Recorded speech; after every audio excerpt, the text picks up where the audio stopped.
Je m'appelle Jan Kopp, je suis artiste plasticien. Je vis à Berlin actuellement, mais j'ai vécu pendant 20 ans en France, où j'ai fait mes études. Là, nous sommes à l'abbaye de Maubuisson, où je prépare une exposition qui s'appelle La courbe de la ritournelle. L'évocation de la courbe et l'évocation du jeu sont effectivement un peu des notions avec lesquelles on peut vraiment relier les différentes pièces. Alors le jeu, c'est ce qui m'intéresse à l'intérieur du jeu, c'est tout simplement la question qu'un jeu est chaque fois un monde en fait, c'est un monde parallèle, c'est une sorte de modélisation de notre réel finalement, mais très délimité, très abstrait, mais à l'intérieur desquels on peut inventer des règles, et puis la ritournelle, c'est tout simplement une notion d'une répétition en fait. Cette idée du retour, d'une chose qui nous accompagne et qui nous accompagne pas toujours exactement de la même manière, qui en fait, au moment où elle se répète, elle se transforme. Voilà, ça c'est quelque chose qui m'intéressait beaucoup.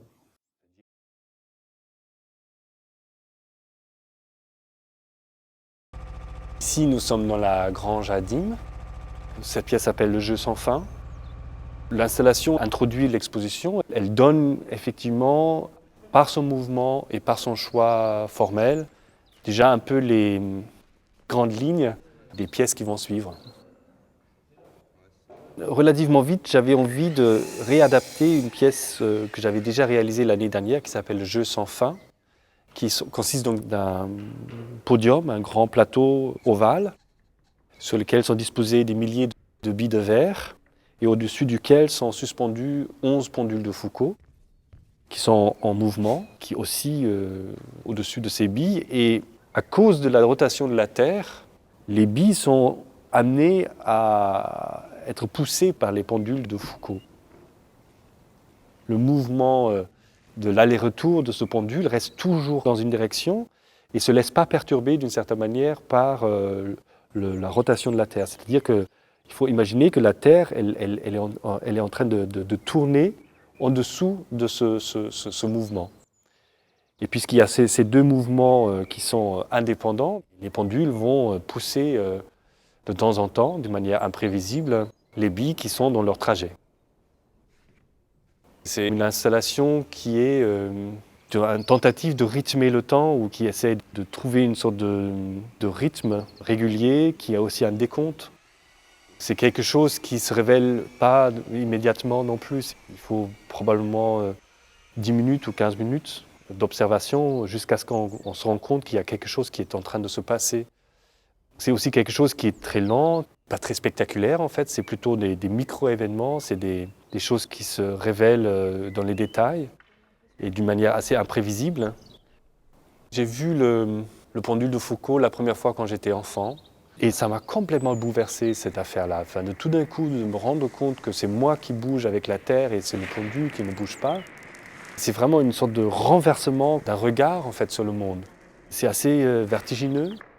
Mais c'est un vertige que moi je mettrais plutôt de l'ordre de la poésie que de l'ordre de la science. Ce genre de vertige, je pouvais l'éprouver face à des rencontres avec des œuvres d'art par exemple.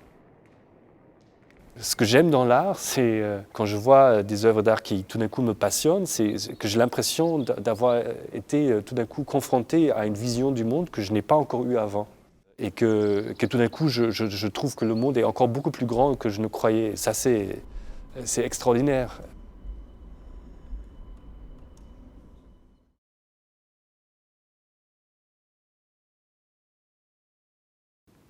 Ici, c'est la salle des religieuses. C'est dans la partie de l'abbaye la plus grande salle. Et ce qu'on voit ici, c'est cette sculpture que j'appelle la courbe de la ritournelle, qui porte le même nom que le titre de l'exposition.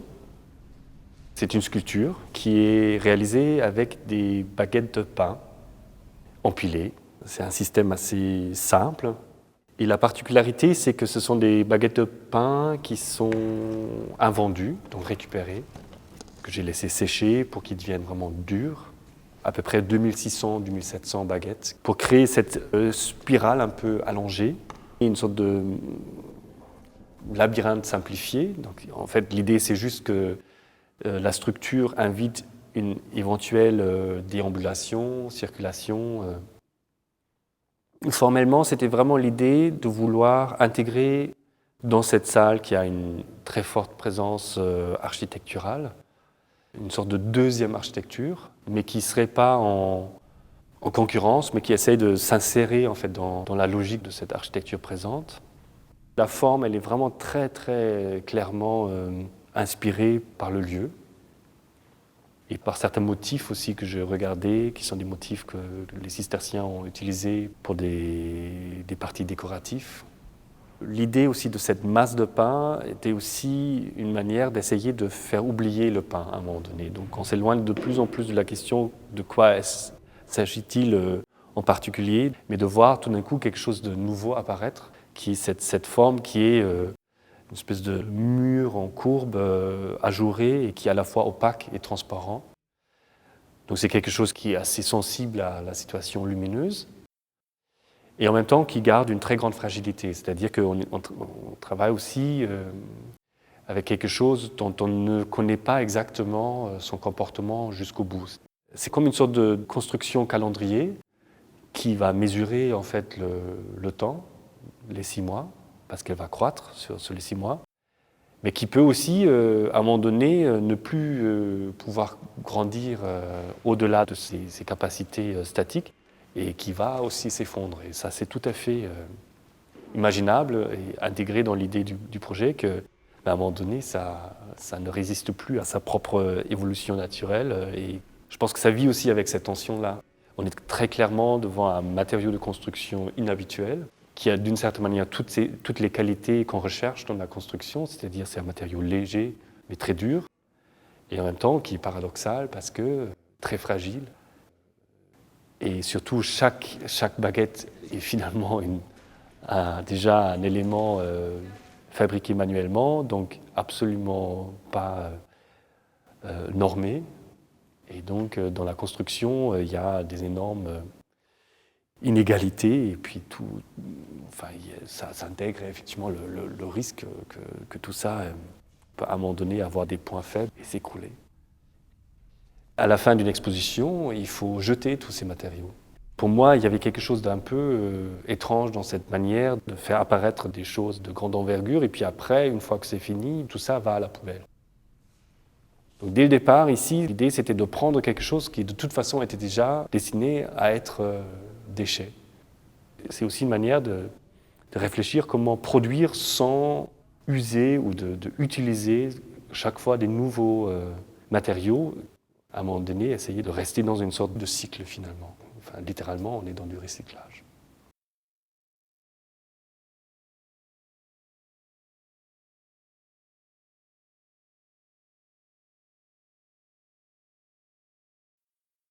Dans la salle des latrines se trouve le film d'animation qui s'appelle Les Balançoires, qui est donc le résultat de ce travail de dessin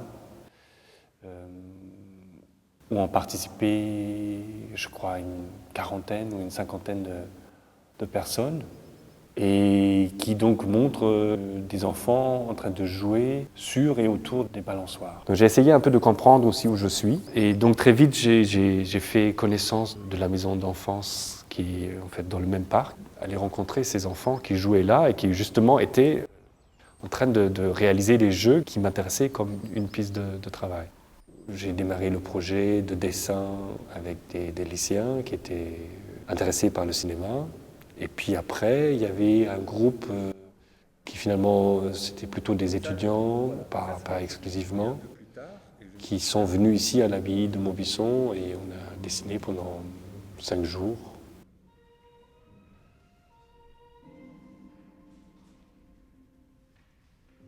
L'expérience artistique n'est pas forcément quelque chose qui fonctionne que dans une expérience solitaire, mais qui fonctionne aussi dans une expérience commune. Moi, ce que j'aime beaucoup dans ces moments de partage, c'est de découvrir ce potentiel, la sensibilité, l'intelligence qui est chez l'autre, et qui me fait apprendre des choses, enfin qui me fait aussi voir des choses. Pour le faire, c'était une méthode extrêmement rudimentaire, artisanale, et où j'ai tout simplement imprimé en noir et blanc sur des feuilles A4 des images tirées de ce film que j'ai fait, où j'ai choisi à ne reprendre, redessiner que les enfants. Et donc tout ce qui se trouve sur cette image par ailleurs est supprimé. Et notamment pour les balançoires, ce qui m'intéressait, c'était justement de laisser cette notion du flottement en ne pas dessinant la structure des balançoires. Donc on voit vraiment que les enfants qui sont en train de faire leurs allers-retours. Faire un film d'animation, c'est presque le contraire même de faire un film. C'est-à-dire qu'on est dans une espèce de ralentissement absolument extrême d'un mouvement ou d'une situation. Quelques secondes en film d'animation signifient en fait un très grand nombre d'images produites ou dessinées. Chaque dessin dure entre 20 et 30 minutes à réaliser. Et puis finalement, pour faire ce film d'animation, on a produit 1300 dessins. Donc c'est une manière de complètement aller vers un tout autre extrême d'un événement qui en soi est plutôt rapide et plein de questions de vélocité, pour en faire tout d'un coup une sorte d'objet. Et donc cette transformation en film d'animation fait apparaître des images complètement abstraites. Les enfants deviennent des formes abstraites, sont des sortes de silhouettes qui ne sont plus des enfants, mais qui sont juste des formes qui apparaissent à nos yeux. C'est le mouvement, c'est leur geste qui donne du réalisme à ce film. C'est-à-dire que c'est finalement l'action qui nous permet à savoir de quoi il s'agit. Mais les dessins en soi sont relativement abstraits, parce que ce sont des prélèvements de moments qui sont en fait des moments invisibles. Et je pense que là aussi, pour revenir à la question du partage, pourquoi faire ça à plusieurs, le film, il est d'une certaine manière une fusion de tous ces différentes mains qui ont dessiné, qui essayent d'interpréter une chose qui pour tout le monde la même chose, mais au moment où on la retraite à travers du dessin, devient une chose très subjective, très individuelle, et qui s'exprime autant de manières qu'il y a de participants. Sauf que le film remet tout ça dans une forme qui a l'air d'être relativement cohérente. Et quand on voit les 1300 dessins, on distingue très clairement les différentes manières de dessiner.